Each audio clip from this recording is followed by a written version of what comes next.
नमस्कार दोस्तों। सही कहा है किसी ने, चिंता और चिता में सिर्फ एक बिंदु का फर्क होता है। इस दुनिया में कुछ लोग बेवजह चिंता करते हैं, बिना किसी कारण ही अपने आप को और मन को परेशान करते रहते हैं। चिंता हमें बीमार करती है।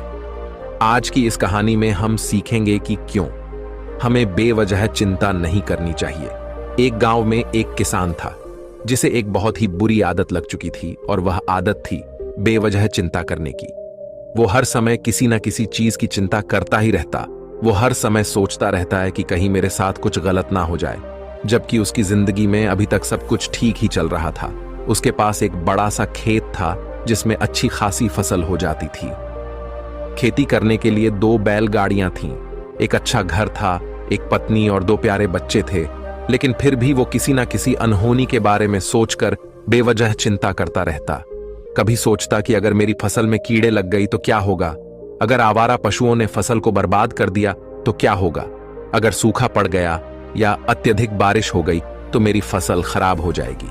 ऐसे ही वो भविष्य की अन्य बातों के बारे में सोचकर बेवजह चिंता में डूब रहा था, जैसे कि कहीं खेती के समय मेरे बैल बीमार ना पड़ जाए, मेरे बच्चों का भविष्य कैसा होगा, कहीं बुढ़ापे में मुझे कोई बड़ी बीमारी ना हो जाए, मेरे बच्चे बुढ़ापे में मेरा ख्याल रखेंगे भी या नहीं, वगैरह वगैरह। अपनी इस लगातार बेमतलब चिंता करने की आदत की वजह से वो आसान और परेशानी नहीं लगता था, और अब उसका किसी भी काम में मन भी नहीं लगता था। उसकी पत्नी ने भी इस बात को अनुभव किया कि उसे बिना मतलब चिंता करने की आदत पड़ चुकी है। उसने उसे कई बार समझाने की कोशिश भी की, तुम बेवजह चिंता करना छोड़ दो, लेकिन उसके समझाने का कोई मतलब नहीं रहा। उसे पता चला कि नगर में एक महात्मा आए हैं जिनके पास सारी समस्याओं का हल है।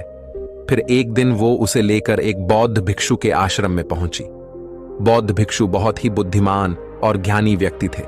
किसान और उसकी पत्नी अपनी सारी समस्या बौद्ध भिक्षुओं के समक्ष रख दी।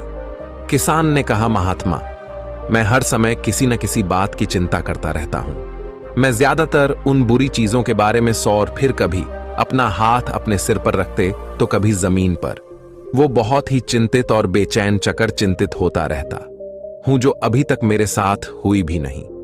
किसान की समस्या को पूरे ध्यान से सुनने के बाद बौद्ध भिक्षु ने कहा, ठीक है, तुम दोनों कल सुबह आना और फिर मैं तुम्हें तुम्हारी समस्या का समाधान बता दूंगा। अगली सुबह जब किसान और उसकी पत्नी बौद्ध भिक्षु के आश्रम में पहुंचते हैं तो देखते हैं कि बौद्ध भिक्षु बहुत ही चिंतित अवस्था में जमीन पर पालथी मारकर बैठे हुए हैं, और उनके सामने एक दूध से भरा गिलास रखा हुआ है। बौद्ध भिक्षु बार बार उस दूध के गिलास की तरफ देख रहे हैं, और फिर कभी अपना हाथ अपने सिर पर रखते तो कभी जमीन पर वो बहुत ही चिंतित और बेचैन दिखाई पड़ते थे। ये देखकर किसान ने पूछा, महात्मा, आप इतने परेशान क्यों लग रहे हैं? आपके समक्ष दूध रखा है, आप इसे पी क्यों नहीं लेते? महात्मा बोले, मुझे चिंता हो रही है कि कहीं इस दूध को बिल्ली ना पी जाए या फिर मैं कहीं जाऊं, और तो क्या पता, या दूध कहीं गिर जाए। मैं दूध को पीना तो चाहता हूं, लेकिन मेरा भी मन नहीं है। मैं तो यही सोच रहा हूं कि अगर ये दूध खराब हो गया या कोई गंदी चीज इस पे पहुंच गया तो फिर क्या होगा? इतना सुनकर किसान जोर जोर से हंसने लगा। किसान ने हंसते हुए कहा, महात्मा, इसमें इतनी चिंता करने वाली कौन सी बात है? ये दूध ही तो है। अगर इसे बिल्ली ने गिरा दिया, ये खराब हो गया, या फिर किसी ने इसे पी लिया तो क्या हो गया? ये आपको दोबारा मिल जाएगा, और वैसे भी आपका चिंता करना व्यर्थ है, क्योंकि ना तो अभी इसे बिल्ली ने गिराया है, ना ही खराब हुआ है, और ना ही अभी इसे किसी ने पिया है, और हो सकता है कि भविष्य में ऐसा हो भी न। किसान के मुंह से ये बातें सुनकर बौद्ध भिक्षु मुस्कुराए और बोले, मैं भी तो तुम्हें ही यही समझाने का प्रयास कर रहा हूं कि भविष्य की उन घटनाओं की चिंता करना व्यर्थ है जो अभी हमारे साथ हुई ही नहीं, और बहुत बड़ी संभावना है कि वो कभी होगी भी नहीं, और अगर हो भी गई तो जिस चीज को तुम्हें एक बार हासिल कर सकते हो उसे तुम दोबारा भी हासिल कर सकते हो, और अगर नहीं कर पाए तो कोई बात नहीं, क्योंकि समस्याओं के आने के साथ ही उन समस्याओं का सामना करने की हिम्मत भी अपने आप ही आ जाती है। ये बातें सुनने के बाद किसान को लगा जैसे किसी ने उसके गाल पर एक थप्पड़ मारकर उसे नींद से जगा दिया हो। उसे महसूस हुआ कि वो भी तो यही गलती कर रहा है। वो भी तो भविष्य की उन घटनाओं के बारे में सोचकर चिंतित हो रहा है जो अभी तक घाटी ही नहीं और शायद कभी घटेगी नहीं। वो और फिर बौद्ध भिक्षु के चरणों में गिर पड़ा और कहने लगा, इतनी आसान में मुझे मेरी गलती का एहसास करवाने के लिए आपका बहुत बहुत धन्यवाद, और मैं आज से पूरा प्रयास करूंगा, मैं बेवजह चिंता करना बंद कर दूंगा। जापान में एक लोकप्रिय कहावत है, अगर तुम चल रहे हो तो सिर्फ चलो, अगर तुम खा रहे हो तो सिर्फ खाओ, लेकिन एक समय में सिर्फ एक ही काम करो, चिंता ना करो।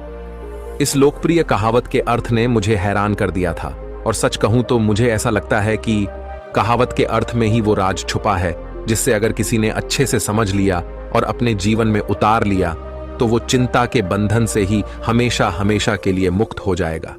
इस कहावत के अर्थ के बारे में हम आगे बात करेंगे, लेकिन उससे पहले देखते हैं कि हमारे दिमाग में इस तरह के विचार से ज्यादा चल रहे होते हैं। पहला, क्या मैंने ये काम सही से किया? दूसरा, क्या मैं इसे और बेहतर कर सकता था? तीसरा, इसका परिणाम क्या होगा? और चौथा, लोग मेरे और मेरे काम के बारे में क्या सोच रहे होंगे? ये ऐसे कुछ विचार हैं जो हमारे दिमाग की सिस्टम में ज्यादातर समय चलते रहते हैं, लेकिन हमें पता नहीं चलता क्योंकि हमने इन विचारों के साथ जीना सीख लिया है।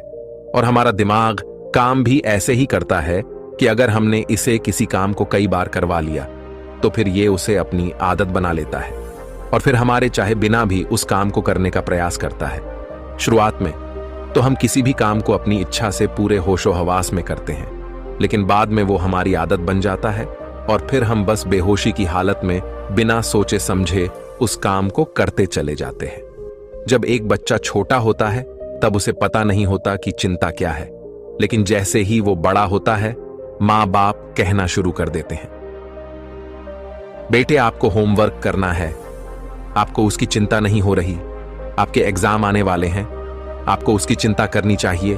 और ऐसे ही ना जाने कितनी सारी चीजों के लिए बच्चों के आसपास के लोग उसे चिंता करने के लिए कहते हैं और वो छोटा बच्चा इस बात को मान लेता है। ये अच्छा, किसी भी काम को करने के लिए हमें उसकी चिंता करनी पड़ती है और फिर वो भी किसी काम की घटना के बारे में बार बार सोचने लगता है। शुरुआत में तो वो ये काम जानबूझकर करता है, लेकिन धीरे धीरे उसका मन इसे अपनी आदत बना लेता है और फिर ना चाहते हुए भी उसका मन एक ही विचार के बारे में बार बार सोचता रहता है और फिर वो अपनी पूरी जिंदगी चिंता के इस जाल में फंस कर रह जाता है। लेकिन अब प्रश्न यह उठता है कि इसका समाधान क्या है? तो इसका समाधान है ऊपर बताई गई जिन कहावत का अर्थ यानी जागरूकता। हमें अपने विचारों के प्रति जागरूक होना पड़ेगा। हमें थोड़ी देर रुककर इस बात पर ध्यान देना होगा कि कहीं हम ना चाहते हुए भी एक ही घटना के बारे में तो बार बार नहीं सोच रहे हैं। हमें पूरी जागरूकता के साथ ये देखने का प्रयास करना होगा कि पूरे दिन हमारे अंदर इस तरह के विचार उठते रहते हैं। अब आप पूछ सकते हैं, केवल जागरूकता क्या करेगी? मैं कहता हूं, या काफी है। ये मन को शांत करने के लिए पर्याप्त है, मन को अपने स्वभाव का एहसास कराने के लिए पर्याप्त है। और जीवन में जागरूकता लाने का सबसे आसान तरीका है ध्यान करना। ध्यान करने के दौरान अपने विचारों पर ध्यान देना, और जब आप पूरी जागरूकता के साथ अपने विचारों पर ध्यान देना शुरू कर देंगे तब आप पाएंगे कि आपके मन में चलने वाले गैर जरूरी विचार एक एक करके अपने आप ही गायब होना शुरू हो जाएंगे और फिर आप एक आनंदित और शांत जीवन अनुभव कर पाएंगे। तो दोस्तों, कैसी ये कहानी आपको अच्छी लगी हो तो इस वीडियो को लाइक करें और ऐसी और कहानी सुनने के लिए चैनल को सब्सक्राइब करें। तब तक मिलते हैं हम आपसे ऐसी ही एक और प्रेरणादायक कहानी के साथ अगले दिन। तब तक के लिए अपना ख्याल रखें। धन्यवाद।